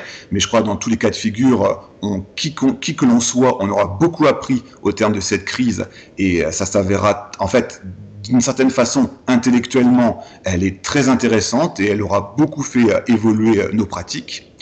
Maintenant, à court terme, dans la gestion de crise, pour ceux qui sont en phase préparatoire au confinement, il y a sans doute des pays qui ne sont pas encore passés à cette phase-là, des bonnes pratiques qui ont bien marché chez nous, c'est d'anticiper un tout petit peu, et effectivement sur les dernières journées où il y a encore les étudiants qui sont là, c'est d'aller les voir. Nous, la direction est allée systématiquement dans toutes les classes pour avertir les étudiants, pour parler avec eux, pour essayer un petit peu de les rassurer, pour essayer de leur donner le maximum d'informations, et puis pour essayer de leur présenter en présentiel, pour le coup, le dispositif qu'on allait mettre à leur disposition ensuite. On a aussi tout de suite mis en place, alors ça a été effectivement très utile, les réseaux, alors que ce soit WhatsApp, Kakao pour nos amis asiatiques ou d'autres réseaux sociaux qui seront les plus performants in situ. Mettre en place les réseaux sociaux, quelque chose qui nous a semblé bien fonctionner, c'est de ne pas casser la dynamique de classe. C'est-à-dire que là, effectivement, nous sommes sur du distanciel, mais les professeurs ont gardé leur classe et les étudiants restent entre eux, en groupe, et donc il y a cette communauté sociale qui s'est créée autour du professeur dans le cadre du groupe WhatsApp. Et c'est très très facilitateur pour pouvoir ensuite déployer le dispositif qu'on leur a mis en place. Honnêtement, on aurait eu beaucoup plus de difficultés à faire notre travail de déploiement si on n'avait pas pu bénéficier de ce réseau social qui nous permettait, qui permettait aux gens de communiquer dans une proximité et donc de mettre en place les bons outils. Donc, au niveau technologique, bon, c'est David qui en parlera. On a fait plusieurs tentatives aussi parce qu'on a un cahier des charges. En étant Université de Franche-Comté, on a aussi un certain cahier des charges par rapport aux outils qu'on peut utiliser. Et je voudrais quand même souligner le rôle essentiel de l'enseignant. Et effectivement, on parle beaucoup d'outils, mais l'enseignant reste quand même au cœur du dispositif. Et c'est vrai qu'il ne faut pas que l'outil, ça c'est une des conclusions au bout de quelques jours, il ne faut pas que l'outil brime, on va dire, ou formate trop la capacité de l'enseignant à déployer son cours. Il y a toute une batterie de choses et je crois que tout en proposant des dispositifs à l'enseignant, des outils, et en lui laissant et en lui offrant donc un environnement, il faut que l'enseignant se sente autonome pour mobiliser ses propres outils et pour développer du projet pédagogique. J'ai été vraiment, depuis 3-4 jours, je reste pantois devant notre équipe et devant ce qu'elle est capable de développer en termes des initiatives qu'elle prend, des projets d'écriture créative, des projets d'écriture collective, des analyses de films. Vraiment, je suis impressionné par le savoir-faire pédagogique de nos enseignants et l'outil n'est qu'un outil. C'est vraiment une chose importante et je crois que le moteur essentiel du lien pédagogique, y compris à distance, c'est l'ingénierie pédagogique de nos enseignants qui sont capables effectivement de faire vivre leur vie de classe. Alors évidemment, nous on est là pour stimuler, on est là pour les outiller, mais je crois qu'il faut effectivement capitaliser sur le savoir-faire pédagogique dont ils sont déjà déteneurs. Il y avait et puis oui, la deuxième chose donc ça c'était une chose, et la deuxième point important, c'était la base arrière. Ce qu'on a fait tout de suite, c'était de créer au CLA. Alors on espérait que ça puisse se faire en présentiel, et puis les annonces de samedi nous ont malheureusement là aussi rafraîchi, mais c'était de pouvoir créer une base arrière au CLA, notamment à travers les services TIS, les services informatiques et le service médiathèque, c'est-à-dire que ces 3 services, les organiser de façon à ce que, en termes de hotline, en termes d'accès aux ressources, les enseignants puissent tout de suite avoir à faire appel à eux et donc pouvoir les mobiliser. Donc, on a dû réfléchir à une mise à distance aussi de ces services-là, mais ils restent aujourd'hui opérationnels et donc nos enseignants peuvent effectivement compter sur ce qu'on a donc appelé une base arrière et qui permet aux enseignants d'avoir le répondant nécessaire, notamment à travers le rôle de nos coordinateurs qui sont là des pièces essentielles dans cette dans cette consolidation du positionnement de nos enseignants. Alors ça, c'est pour le court terme, hein, à la fois le déploiement d'une offre minimale de formation, donc à savoir 3 heures, 1 heure en classe virtuelle et puis 2 heures en activité via une plateforme, et puis surtout l'environnement pédagogique qui va être offert aux professeurs dans un premier temps. Et le moyen terme, c'est ce qu'on fait cette semaine, en fait, ce qui nous permet de nous projeter sur la semaine prochaine. Donc, dans un premier temps, c'est tout ce qui concerne, j'évoquais tout à l'heure les besoins spécifiques de nos étudiants. Certains d'entre eux ont besoin d'obtenir des ECTS, donc on a besoin d'assurer un certain volume horaire. D'autres étudiants doivent être rassurés. Beaucoup de nos étudiants asiatiques, notamment, veulent être rassurés sur le fait que oui, on va réussir à vous accompagner sur le niveau B2, ne vous inquiétez pas. Donc, pour y parvenir, il faut qu'on rajoute les options, il faut qu'on rajoute un certain nombre d'heures de volume d'enseignement pour ces classes particulières. Ça, on s'y attelle en ce moment même pour offrir un volume supplémentaire dès la semaine prochaine, dès lundi prochain. Et puis un petit peu effectivement et puis effectivement on mobilise les services du CLA. Comme le CAVILAM d'ailleurs, on a un service logement, on a un service culturel, on a une très très belle médiathèque. Donc l'objectif, c'est aussi de mobiliser tous ces services et de leur permettre de travailler d'autres façons. Alors par exemple, et une chose aussi à laquelle on tient beaucoup, c'est notre rôle de territoire. Donc là, on vient de lancer une campagne, par exemple, en termes culturels. Tout le monde est confiné, donc en fait pour créer du lien autour de nos tandems linguistiques. Les tandems linguistiques, c'est quelqu'un de Besançon et un de nos étudiants. Ils échangent ensemble dans les langues réciproques. Là, l'objectif, c'est de proposer aux Byzantins, à travers la mairie, à travers les services du Grand Besançon, etc., c'est de proposer aux Byzantins de se rapprocher de nos étudiants et de leur permettre de discuter ensemble via Skype, via des outils, via des réseaux sociaux. Ça fonctionne assez bien et ça permet de créer de la solidarité sur le territoire. Idem pour les médiathèques, pour les services TIS, pour l'informatique, régulièrement des newsletters qui partent, enfin pas des newsletters, mais des mails que l'on destine à nos étudiants pour les environner, pour leur offrir des ressources en auto-formation. Enfin, vraiment, on tient à ce que ça soit pas seulement l'enseignant qui soit en première ligne, mais que les services du CLA soient eux aussi au contact des étudiants, de façon à ce qu'ils puissent se sentir environnés par l'ensemble de la maison CLA, l'ensemble de l'établissement CLA, qu'on garde notre côté force de frappe institutionnelle et donc notre côté service global. Voilà. Et puis, comme je le disais, juste pour finir, il y aura le long terme, mais ça, écoutez, il y a déjà des conclusions qui se dessinent, hein, mais là, très nettement, ça ne fait que commencer, mais nos pratiques, très certainement, vont être amenées à évoluer et cette crise nous permet de l'observer. Merci beaucoup Arnaud.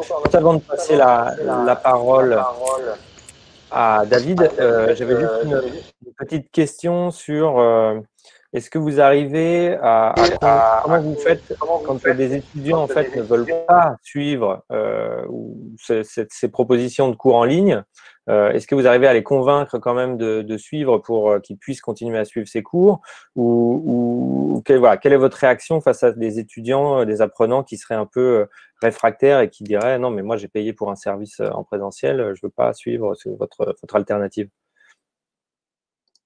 Alors, à ce propos-là, effectivement, déjà, la relative bonne nouvelle, c'est que, là, on est en train de faire les petits calculs, là, mais il semble qu'à peu près 2/3 de nos étudiants continuent à avoir une activité sur la classe virtuelle et qui sont, au contraire, demandeurs et désireux. Ensuite, il y a toute une typologie d'étudiants, effectivement, qui ne peuvent pas ou qui ne souhaitent pas utiliser ces ressources. Alors, ça peut être des raisons matérielles. Ils peuvent ne pas avoir le matériel à disposition Et là, effectivement, c'est une vraie contrainte technique. Ça peut être des problématiques d'ordre personnel, des gens, des mamans qui m'ont dit, bah, écoutez, moi là j'ai mes enfants, j'ai mon mari qui est en télétravail, l'ordinateur il n'est pas disponible. Bon voilà, il y a un certain nombre de difficultés comme ça qui sont complexes.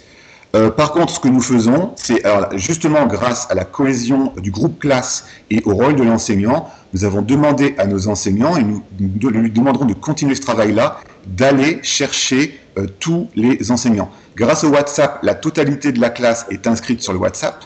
Donc il y a une sollicitation un petit peu quotidienne à travers le WhatsApp du le cours 9h30, n'oubliez pas de vous connecter. Et puis, si jamais les étudiants ne se connectent pas, eh ben, l'enseignant a la possibilité d'essayer de savoir pourquoi. Alors, parfois, ce sont des raisons, on va dire, valables. Parfois, ce sont des raisons qui sont personnelles à l'enseignant, qui sont personnelles à l'apprenant. La petite difficulté, c'est aussi la culture numérique. On a des étudiants dans un certain nombre de programmes qui ne disposent malheureusement pas d'une culture numérique suffisante pour maîtriser ces outils-là. Et là, ça pose des questions, d'autres questions, parce que le tout distance fait que c'est quand même compliqué d'aller chercher ces étudiants et de les remettre dans le dispositif. Mais donc, en gros, 2/3 de nos apprenants parviennent à ce stade à bénéficier de ces dispositifs. D'accord, merci beaucoup. Alors, on va passer la parole à David, parce que le temps file. On a déjà exposé le chrono, donc voilà, on va avoir le temps de vous écouter. David, je vous passe tout de suite la parole. Voilà. Merci. Je vais lancer le PowerPoint que j'ai préparé. Très bien.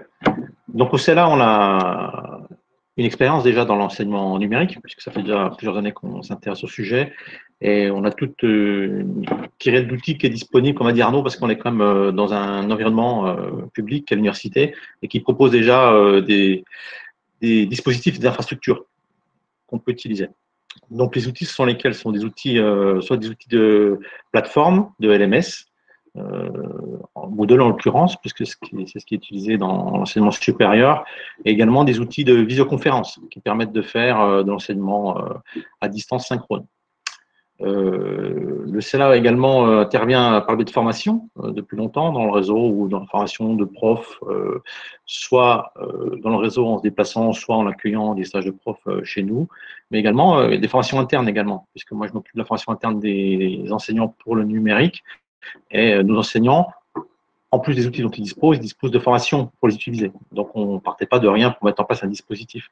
D'autre part, c'est là l'habitude de mettre en place différentes modalités d'apprentissage, puisqu'on a d'une part des formations en présentiel au CLA, mais on a également des formations à distance. Des formations présentielles qui sont les cours de langue, dans lesquels viennent les étudiants étrangers, et dans ces cours de langue en présentiel, on a du présentiel enrichi, puisqu'on a des laboratoires qui permettent de proposer aux enseignants de mettre en place des ressources numériques, ou en tout cas du travail en présentiel avec les enseignants dans des laboratoires multimédia, mais également on a d'autres modalités comme la distance, puisqu'on a Master 2 qui se déroule entièrement à distance avec quelques phases de présentiel, mais principalement à distance, dans lesquelles les étudiants vont se retrouver à étudier à l'autre bout de la Terre, avec des enseignants qui sont à Besançon. Donc cela ne part pas de rien pour mettre en place un dispositif d'urgence, et c'est ce qui facilite un peu les choses. Néanmoins, il faut trouver le dispositif qu'on mettre en place, et pour mettre en place un dispositif, le mieux, c'est d'effectivement garder les usages quotidiens des personnes. Comme a dit Arnaud, on n'a pas le temps de former dans une situation de crise comme celle-ci, et c'est pas la peine de se lancer dans des dispositifs très complexes ou qui seraient un petit peu étrangers aux personnes. Et il faut absolument s'appuyer sur ce que les gens utilisent déjà. En l'occurrence, un des premiers biais qui permet de mettre en place un dispositif en urgence, c'est les réseaux sociaux. Bien sûr que tout le monde aujourd'hui, la plupart des gens utilisent les réseaux sociaux pour communiquer avec sa famille, avec ses amis, avec ses professeurs. Et c'est un très bon vecteur pour rester en communication avec une population. Et ce qu'on a fait au CLA, on a mis en place des groupes WhatsApp qui permettent à chaque enseignant de rester en contact avec sa classe. Donc, un groupe WhatsApp par classe dans lequel un enseignant retrouve ses étudiants.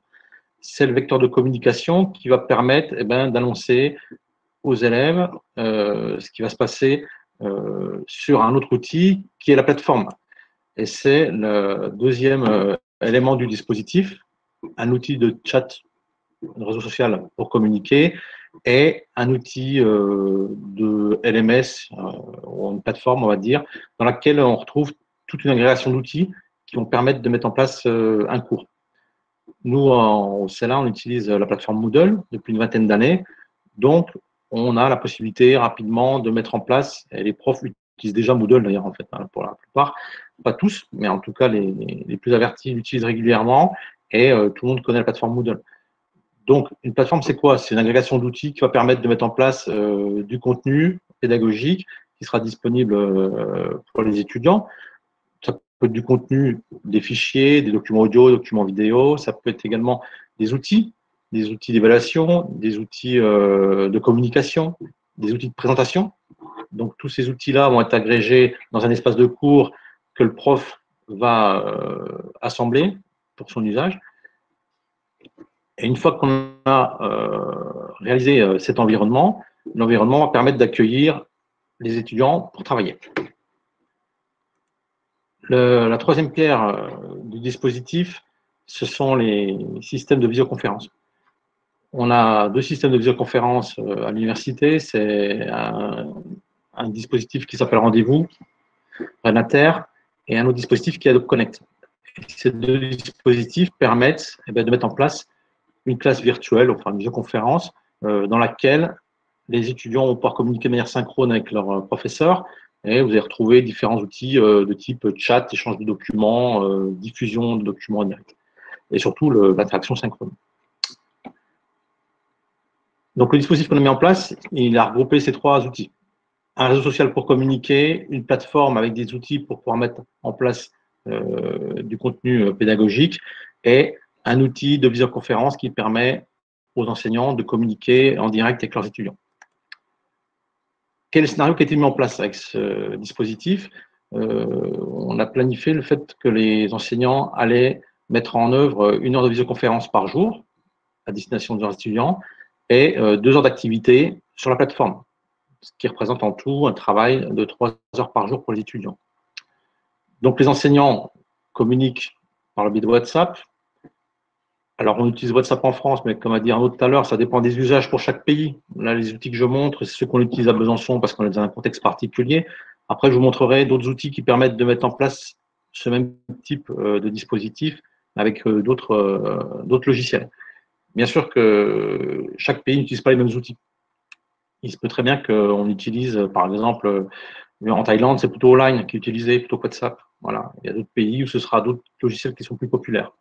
Là, je vous montre Moodle parce que c'est ce qu'on a à l'université. Il y a d'autres plateformes qui existent. Il y en a qui sont payantes, il y en a qui sont gratuites, je vous montrerai. Et pour la visioconférence, pareil. Vous allez voir, les deux outils que je vous ai montrés précédemment, ce sont des outils qui sont payants et qui sont payés par l'université, qui coûtent relativement cher. Mais aujourd'hui, il existe beaucoup de solutions gratuites où on peut quasiment faire la même chose, quasiment. Donc, le scénario, c'est une heure de visio, 2 heures d'activité quotidienne sur une plateforme. Les enseignants communiquent avec leurs étudiants par le biais du chat et déposent sur la plateforme les consignes du travail qu'il va falloir réaliser. Là, je vous ai mis un exemple de message qui date d'hier, mercredi 18, où l'enseignant va dire aux étudiants bonjour, voici le travail à réaliser, voilà ce que vous pouvez faire, vous pouvez vous enregistrer, vous pouvez déposer votre production à tel endroit. Parce que la plateforme va permettre effectivement aux personnes de soit produire, soit de travailler sur la réception, d'utiliser des outils qui vont permettre soit de s'enregistrer pour la production orale, enregistrement audio, enregistrement vidéo, également des activités autocorrectives. Si un prof veut travailler sur des activités de compréhension à partir d'un document, vous avez toute une batterie d'activités autocorrectives qui vont permettre de didactiser un document.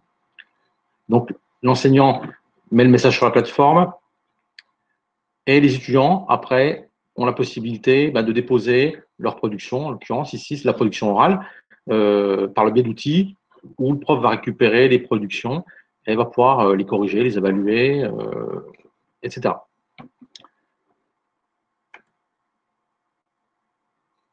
Pour le support, puisqu'effectivement, nos enseignants, ils sont un peu jetés comme ça dans ce dispositif, bien sûr qu'il faut accompagner les enseignants. La plupart des enseignants connaissent déjà la plateforme Moodle, les réseaux sociaux, ça ne pose pas trop de problèmes. Mais néanmoins, ce n'est pas homogène encore professoral, vous avez tous les niveaux et tous les intérêts à l'intérieur. Ce que j'ai fait, j'ai créé un espace enseignant sur notre plateforme qui permet de bénéficier d'un forum, puisque la plateforme permet de mettre en place un forum, ce que j'ai fait, dans lequel les enseignants, tous les enseignants du CELA sont inscrits et vont pouvoir échanger entre eux sur leurs pratiques et se poser des questions. Et on va être là pour animer la discussion et répondre aux questions. J'ai également mis en place des espaces spéciaux à l'intérieur desquels on va déposer du contenu. On a mis du contenu ici pour des fiches apprenants. On avait travaillé sur un projet d'auto-apprentissage qui permet de diffuser aux enseignants, aux apprenants, des fiches méthodologiques pour apprendre à apprendre. J'ai mis un espace de bonne pratique dans lequel j'ai déposé des guides de bonne pratique par rapport à ce qu'on peut faire avec l'enseignement à distance. Comment organiser une classe en ligne, comment se préparer, comment animer sa classe en ligne, quels sont les bons moments, quels sont les rythmes qu'il faut adopter, quels sont les usages qu'il faut adopter. Donc ça, c'est dans la partie bonne pratique. Et puis une partie outils dans laquelle on va discuter plutôt des outils disponibles. Voilà, si on a un outil de visio qu'on a repéré, qui marche bien, qui est pratique, qui est facile, ou si on a d'autres outils qu'on a souhaité mettre en commun avec les collègues, ça se passe ici. Donc vous avez tous ces espaces qui sont mis en place, plus un forum au-dessus, ce qui permet d'accompagner toute l'équipe enseignante du CLA dans l'utilisation du dispositif. Voilà un exemple. Alors, ça, c'est un exemple du forum. Donc, dans le forum, vous voyez que le forum il a été mis en place depuis lundi. Là, il commence à se remplir. Et j'anime les discussions. Les enseignants viennent à l'intérieur et ça permet de travailler en collaboration. Pour les systèmes de visio, puisque c'est souvent la question qui revient, parce que j'ai vu que dans les questions qui défilaient sur le chat à droite, là, effectivement, on parlait de Zoom tout à l'heure. Après, Zoom, ça fait partie de ces dispositifs qui sont payants. Donc, même s'il y a 40 minutes gratuites au départ, vous allez vous retrouver soit avec un nombre limité de minutes disponibles, ou soit après avec un abonnement qu'il faut payer. Et ça, tout le monde, c'est possible de se payer un abonnement. Alors, bien sûr, en ce moment, tous les fournisseurs donnent des accès gratuits, ça c'est clair, tout le monde y va pour faire sa pub en réalité, mais il ne faut pas oublier qu'effectivement, ça c'est du très court terme, et dès que la crise sera finie, il ne faudra pas oublier qu'on va revenir à des tarifs normaux. Là, ce que je vous ai mis à disposition, je vous ai mis 9 services de visioconférence qui sont gratuits en fait.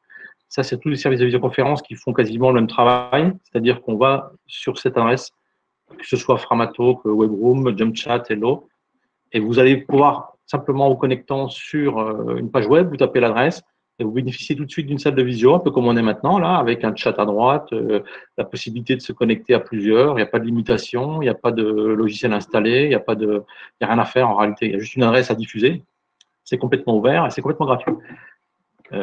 Voilà. Donc ça, c'est des possibilités qui sont offertes pour tous les enseignants qui veulent se mettre rapidement à faire de la visio et des classes virtuelles pour rien. Également, pour la visio, il y a un guide de survie pour enseigner à distance qui a été diffusé depuis mardi, qui permet de voir un petit peu comment on peut mettre en place une classe virtuelle.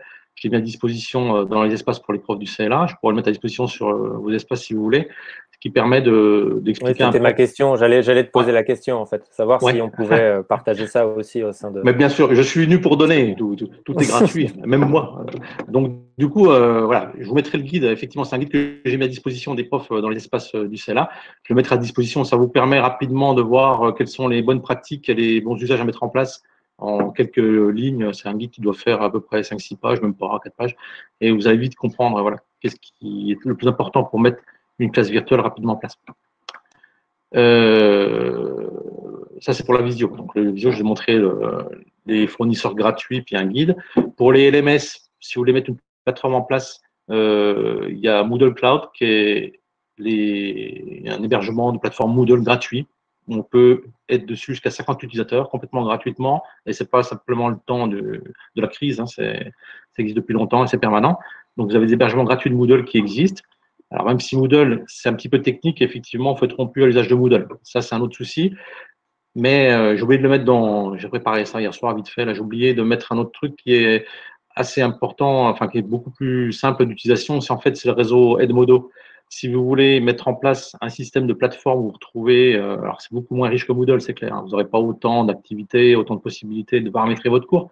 Mais néanmoins, Edmodo, c'est une plateforme gratuite qui permet de mettre un réseau social en place du type Facebook, sauf qu'à l'intérieur, vous avez des fonctionnalités pédagogiques de type évaluation, des QCM, des textes, je ne sais plus comment. Enfin bref, vous avez tout un panel d'outils pédagogiques qui vous permet de mettre en place rapidement un réseau social, mais pédagogique, où vous allez inscrire votre cours, votre classe à l'intérieur, avec des étudiants qui vont communiquer comme sur un Facebook, sauf qu'en plus, vous aurez la possibilité de bénéficier d'outils pédagogiques pour mettre en place, pour didactiser une vidéo, mettre en place un sondage ou poser des questions, voilà. Des activités autocorrectives. Ça s'appelle Edmodo. Je ne l'ai pas mis là, mais je le remettrai après. Edmodo, et c'est gratuit.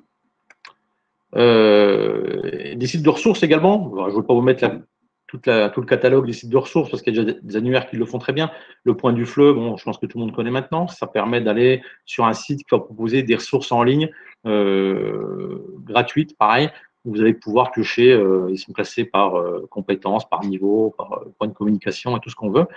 Le Point du Fleu, bon, ça reste un annuaire qui vient. Et pour ceux qui veulent plutôt mettre en place des activités autocorrectives, vous avez le site Learning Apps qui permet, bon, d'une part de créer des activités autocorrectives, mais surtout, il y a déjà un catalogue à l'intérieur d'activités, notamment des activités pour le FLE. Donc après, il faut faire son marché là-dedans. Tout n'est pas bon non plus. Il faut faire un petit peu… je regarde Marc Rodou en même temps qu'il parle. Oh là, zut, je me fais déconcentrer. C'est vrai que Edmodo, c'est très bien, il dit. Mais il a raison, c'est très bien, Edmodo. Donc, Learning Apps, dans lequel vous allez pouvoir trouver des activités autocorrectives déjà classées par niveau et surtout par discipline, et notamment le FLE. Et je vais finir, pour finir, je vais parler d'ingénierie tutorale parce que finalement, tous ces outils sont bien. Là, on est dans l'urgence, on met plein de choses en place pour que les gens puissent bénéficier rapidement de l'environnement dans lequel travailler. Mais bien sûr que les outils ne restent que des outils. Et que les dispositifs, ce sont des outils qui sont mis en synergie avec une compétence. Mais après, il faut aller un peu plus loin dans la réflexion et se poser les questions de l'ingénierie tutorale, puisqu'un prof en ligne va développer des nouvelles compétences et des nouvelles fonctions qui sont pas du tout, qui sont en partie différentes de celles qu'on a en classe présentielle. On ne fait pas une classe en ligne comme on fait une classe en présentiel. Une classe en ligne, c'est pas je prends ce que je faisais en cours et je le remets sur une plateforme. Ça ne correspond pas vraiment. Et du coup, il y a d'autres fonctions et d'autres compétences qu'il faut développer. Et notamment, j'ai mis ici les principales fonctions tutorales qu'on repère lorsqu'on fait un cours en ligne, les fonctions d'accueil, organisationnel, pédagogique, etc. Et il y a également des questions à se poser à ce niveau-là lorsqu'on veut mettre en place un cours à distance, un cours en ligne. Voilà. Je ne vous dédie pas plus parce que ça fait déjà 1h40. Je crois qu'on est très en retard. Je laisse la place pour les questions. C'est ça. On a pas mal dépassé. Mais du coup, oui, ce que je voulais vous proposer, donc, c'est de faire revenir peut-être nos collègues. Alors, on ne pourra pas avoir tout le monde, mais voilà, juste pour conclure et pour vous poser 2-3 petites questions encore d'ordre général. Alors, je ne sais pas si quelqu'un du Cavila, mais quelqu'un de l'Alliance française pourrait nous rejoindre. Très bien, parfait. On a Grégory avec nous. Moi, on avait, et voilà, merci Cora. On avait une petite question peut-être intéressante. Bon, alors, pas mal de questions, mais bon, alors il y avait un truc très technique, peut-être vous pourrez répondre rapidement sur la saturation des outils, parce que voilà, il y a des constats apparemment faits par pas mal de collègues sur voilà, un nombre très très important de licences Zoom, par exemple, qui ont été achetées par l'Université de Toronto, qui a fait complètement planter le système. Est-ce que chez vous, avec les outils que vous utilisez, vous avez déjà pu constater des petits problèmes de saturation, ou est-ce que tout fonctionne comme un charme? Moi, je peux répondre au sujet de Zoom. On a appris effectivement qu'en début de semaine, il y a eu un crash chez eux. Donc, à mon avis, c'est dû à l'Université de Toronto en partie. On n'a pas eu de problème technique particulier avec Zoom, si ce n'est vraiment la programmation via ApoLearn qui peut parfois un peu faire sauter le lien.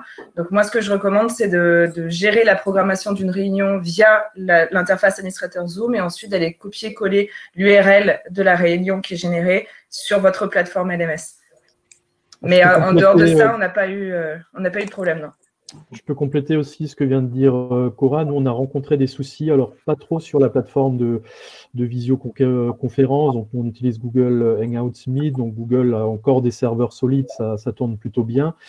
Par contre, on utilise un certain nombre d'outils annexes, Padlet, Framapad, etc., qui, eux, ont présenté de gros problèmes de stabilité. D'ailleurs, tous les outils Framasoft, Framatalk dont parlait David sont un petit peu en berne. Ils ont mis un message sur leur site disant qu'ils vont augmenter la capacité de leur serveur, mais que la situation est un petit peu complexe. Donc, voilà. Donc c'est pour ça, n'hésitez pas à aller voir les 9 fournisseurs que je vous ai mis, qui sont tous gratuits et qui peuvent permettre de dispatcher la charge, parce qu'effectivement, je pense que tous les fournisseurs se sont retrouvés avec des flux qu'ils n'ont jamais vus, je pense, et qu'il va falloir encaisser la charge. Et du coup, tous partir sur un même outil, je pense que c'est peut-être pas le bon moment. C'est surtout des plus populaires, donc il faut aller chercher des chemins. Des alternatives. Voilà.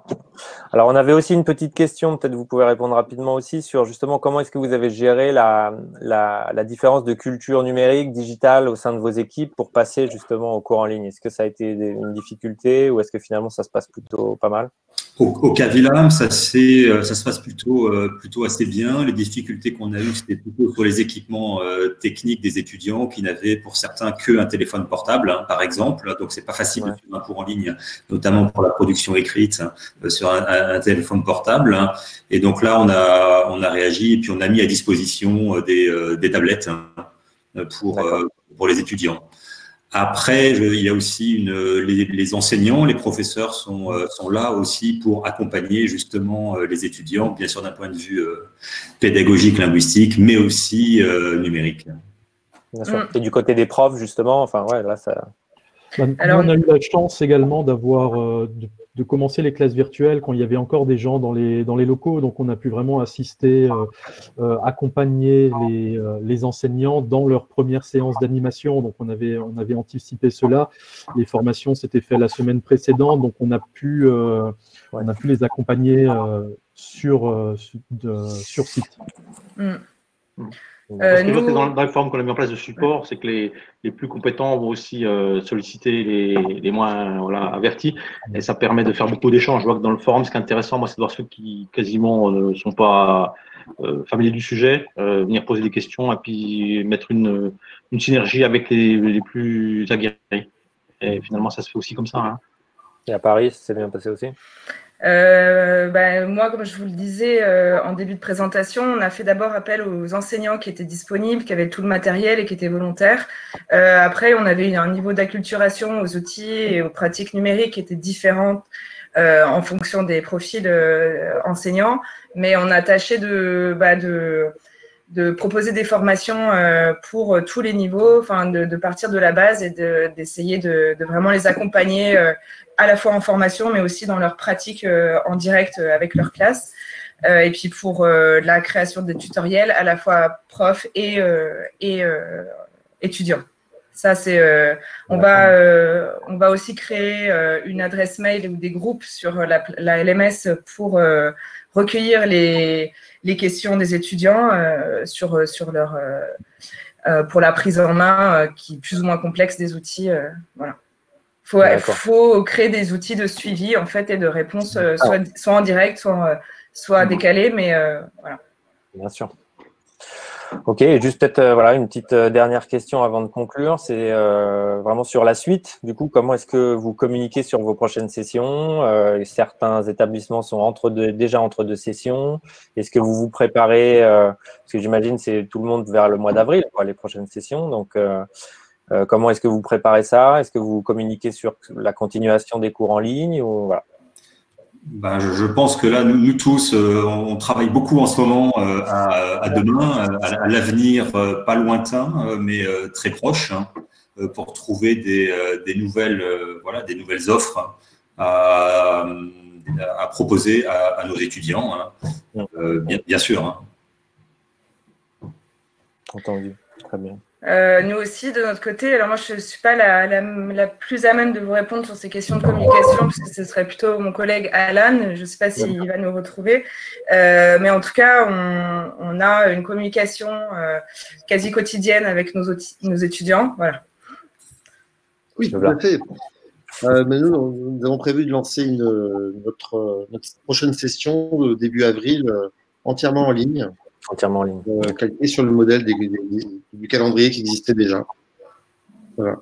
D'accord. Alors après, ça pourra être revu en fonction du retour de l'expérience de ces prochaines 10 journées. Par exemple, se peut qu'on change de méthode ou qu'on passe à des cours sans méthode. Voilà, donc c'est juste que par contre, le format va continuer. Et le calendrier aussi. Entendu, très bien. Merci encore à tous. Vraiment, bon, il est temps de conclure. Voilà, je pense que c'est vraiment des questions. Toutes les questions qui ont été soulevées vont appeler d'autres webinaires de ce type sur des thématiques plus précises, peut-être plus, voilà, vraiment très très ciblées.